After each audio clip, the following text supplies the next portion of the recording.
Aujourd'hui, notre question concerne une boutique de vêtements.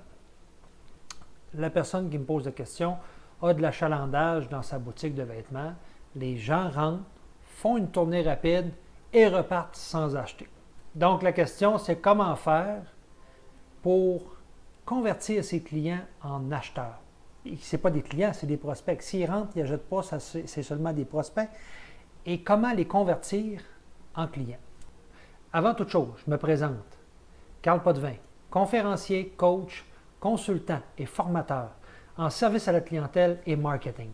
Mon but est bien tout simplement de travailler avec vous afin d'humaniser votre service à la clientèle et de vous fournir les outils afin d'optimiser votre marketing pour que votre entreprise puisse croître. Donc, notre capsule d'aujourd'hui. Comment est-ce qu'on fait pour transformer des prospects qui rentrent dans notre entreprise, dans notre boutique, en l'occurrence une boutique de vêtements, pour les convertir en clients? Eh bien, on revient encore à notre marketing relationnel. La première chose qu'on doit faire quand des clients rentrent dans notre entreprise, c'est de s'en occuper.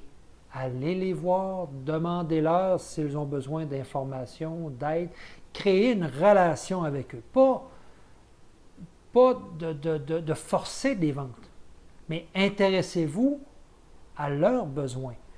Pourquoi ils sont entrés chez vous? Qu'est-ce qu'ils ont fait? Mais créer une relation. C'est la base même de pouvoir garder une personne chez nous. Donc, un coup qu'on aura créé cette relation-là, eh bien, on doit savoir si, première des choses, c'est un produit qui l'intéresse. Si c'est notre produit qui l'intéresse, eh bien, quel produit exact va lui convenir? Lui mettre des facilités, salles d'essayage, des étalages qui sont beaucoup plus attrayants. Donc, on doit mettre en évidence les nouveautés, peut-être mettre de côté des vêtements ou faire une section liquidation parce qu'on va avoir une clientèle régulièrement qui vont avoir moins les moyens, mais qui vont vouloir quand même votre produit. Donc, est-ce qu'on devrait mettre une section liquidation pour les intéresser? Il ne faut pas oublier que notre clientèle est quand même diverse. Donc, si on veut convertir ces passants-là en clients, encore une fois, la relation qu'on doit créer avec eux. Et n'oubliez pas que c'est un privilège que cette personne-là fait de visiter votre entreprise. Donc, le privilège qu'elle vous donne, eh bien, c'est de lui offrir une expérience client hors de l'ordinaire. Et si elle réussit à vivre cette expérience-là, eh bien, je peux vous garantir que vous pourrez en faire un client à long terme.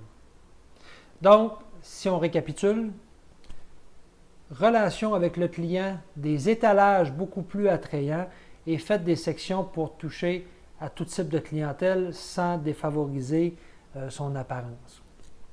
Et, toujours une fois, travaillez avec le sourire.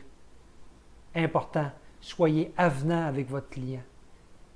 C'est ce qu'on aime comme expérience. Il ne faut pas l'oublier. Pensez toujours, quand vous entrez, vous, dans une boutique, dans un commerce, dans peu importe le type d'entreprise que vous voudrez visiter, rappelez-vous l'expérience que vous aurez vécue personnellement. Une personne qui n'a pas été attentive à vos besoins. Une personne qui n'aura pas souri. Une personne qui n'aura pas pris la peine de vous demander votre besoin. Rappelez-vous de ça. C'est important, c'est la même chose pour notre client. On veut qu'il vive une expérience extraordinaire. Donc, sur ce, si vous avez aimé cette capsule, si elle vous a servi, partagez-la en grand nombre pour que notre communauté puisse en profiter au maximum. Et surtout, n'oubliez pas de l'aimer, like et partager. Puis un petit commentaire, j'apprécierais aussi si vous avez aimé. Sur ce, dans la francophonie mondiale, je vous souhaite une excellente journée et bon succès à vous, mes entrepreneurs. Au revoir.